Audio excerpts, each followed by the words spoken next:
নির্দিষ্ট সময়ে শেষ হয়নি দক্ষিণ দিনাজপুর জেলার বালুরঘাটের রেল স্টেশনের পিক লাইন শিক লাইনের কাজ।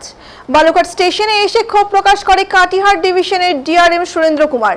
পাশাপাশি আগামী দিনে বালুরঘাট স্টেশন থেকে বেঙ্গালুরু ও দীঘা ট্রেন চালু আজ সম্ভাবনা রয়েছে বলেও তিনি জানান। এই ট্রেন দুটি সম্ভবত খুব দ্রুত পেতে চলেছে বালুরঘাটবাসী। তবে এ নিয়ে সাংবাদিকদের সামনে কিছু বলতে চাননি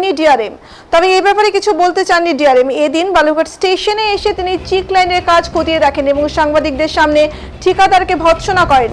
এখনো পর্যন্ত পিক লাইন শিক লাইনের কাজ সম্পূর্ণ না হওয়ার দরুন, তবে ডিআরএম এর জরুরি কাজ থাকায় তিনি কাটিহারের উদ্দেশ্যে চলে যান।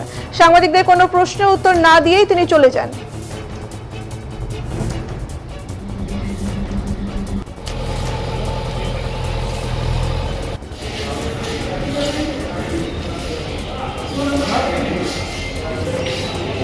Yeah.